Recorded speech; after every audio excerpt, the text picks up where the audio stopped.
So Nneka Ogwumike is one of the best players in the league. No ifs, ands, or buts about it. She is one of the best players in the entire WNBA. And right now, she is in fact leaving the Seattle Storm. She is testing free agency. Again, the reason why she was staying, she was staying with Seattle was because of Noelle Quinn. It was as simple as that. It was her relationship with Noelle Quinn. And if you guys would love to see her on the Fever, subscribe. We are trying to hit 58,310 by the end of the day. Is she going to go to the Fever? Hell no.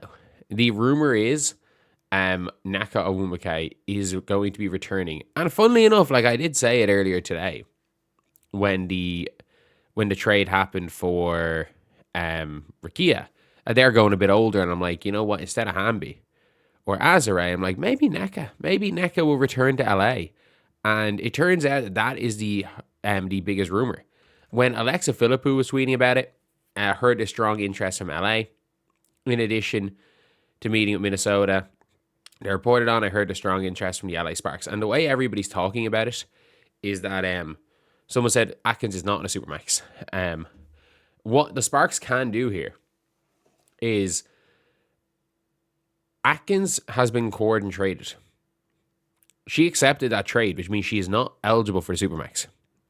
The Sparks, as far as I'm aware, the Sparks are now effectively have reserved free agency rights over Atkins. I would not be surprised if Atkins signs like a 3-year, $900K a year deal. Play till she's 33.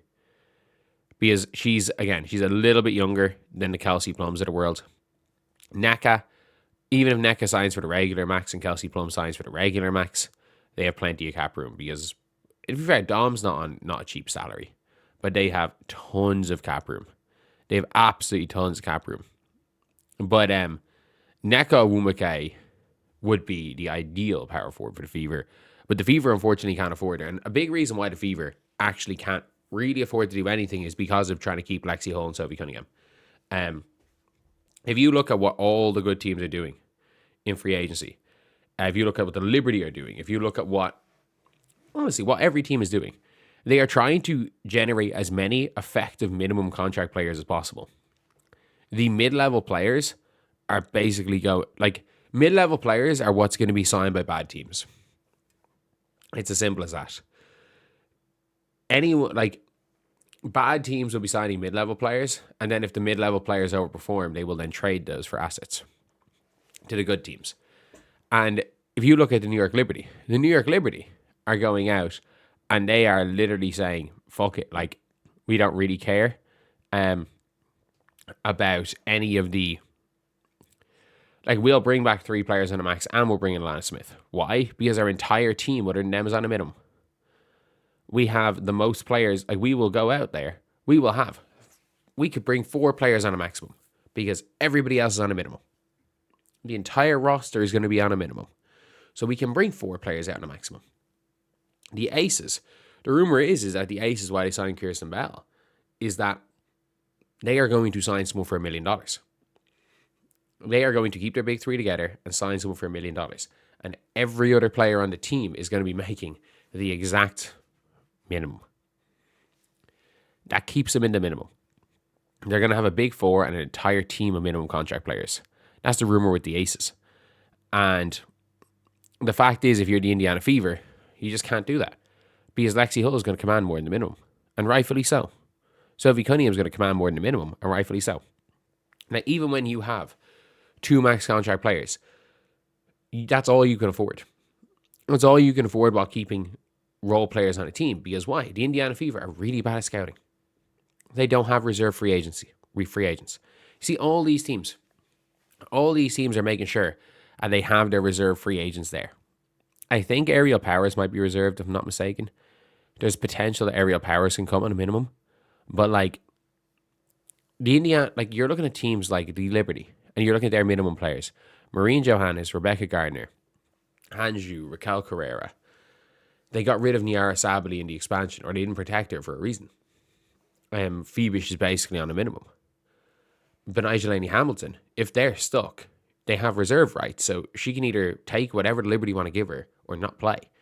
So whatever they have remaining in cap space, they might give Benoit Hamilton, who's a borderline all-star, a minimum contract because they have her rights. She got injured last year.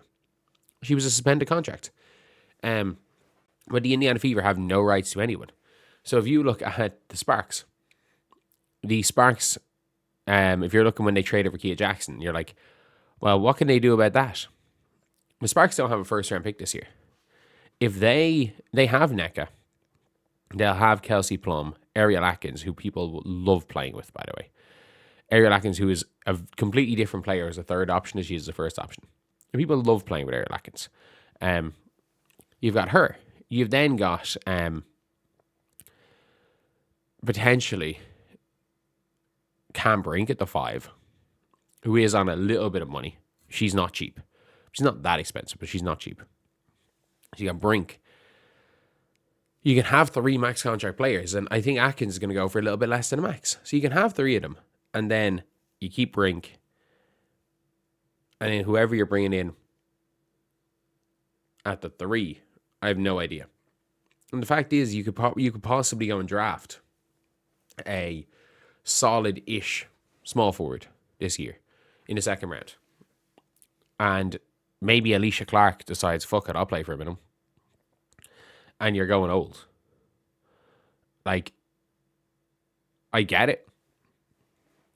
You don't want to go old a lot, but still, they're really good. They're going to be really good for 1 year. Be really, really good for 1 year. At the same time, like, I don't know. I don't really know how I feel. Like, long term about, even short term about the Sparks. Whether, like, it's definitely not as good a decision as the Minnesota Lynx.